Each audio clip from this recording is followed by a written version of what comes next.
les étriers. Et je suis très content, comme je l'ai dit dans ma vidéo, de ne pas avoir les jantes carbone. Parce que les jantes carbone, tu te ronges la santé toute la journée, tu as peur. Tu es dans la peur perpétuelle. Personne n'en veut, à part les mecs qui ont les moyens de payer 15 000 € dès qu'ils rayent la jante. Mais moi, personnellement, je n'ai pas ce genre de moyens-là. 15 000 €, je préfère les investir ailleurs et les transformer en 30 ou 40 ou 50 que de les mettre dans le remplacement d'une jante. Bref, je suis très content de ce modèle de jante. Charlot, tu peux leur montrer. Et aussi le pneu. Alors ça, c'est des pneus que Pirelli a fait spécialement pour la compétition avec le liseré et l'inscription, voilà, comme tu montres ici, P0 et le liseré. Il y a plusieurs couleurs. On peut mettre du gris, on peut mettre du rouge, on peut mettre du jaune. Mais je pense que ce qui rend le mieux pour l'harmonie de la voiture, forcément, c'est du gris parce qu'on a pas mal de gris du coup sur cette voiture. On a la bande. La bande, ça me fait bander. Alors autant je regrette un peu de ne pas l'avoir sur la spéciale qui est là, autant pour moi une compétition noire sans bande, c'est pas grave. Une compétition grise sans bande, c'est pas grave. Mais une compétition rouge, Rosso Corsa, Metallizzato, sans bande, pour moi c'était énorme erreur. Et là, il y a la bande que je trouve magnifique parce que si tu veux, regarde,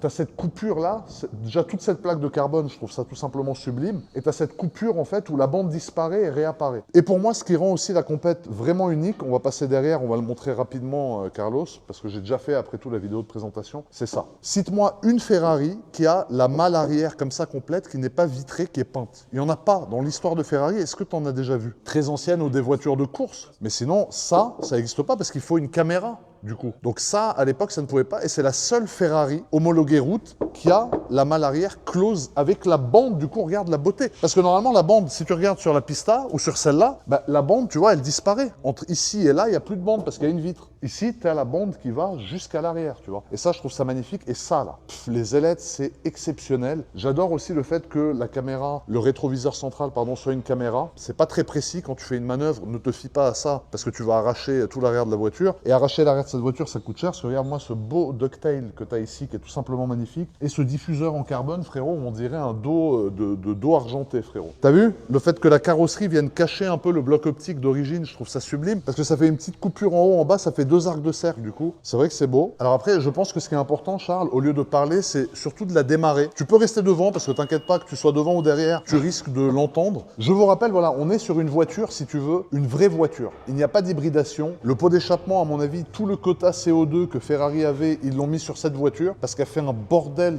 d'un autre monde. Et ça fait plaisir de voir une Ferrari moderne qui fait du bruit. Parce que la 12 cylindrée ne fait pas de bruit. Je pense qu'ils gardent des quotas CO2 pour la version spéciale de la 12 cylindrée. Mais en tout cas, celle-là, tu vas voir quand je démarre, fait un sacré bordel. Et tu vois, le problème que j'ai en ce moment, c'est de ne pas faire ça, là.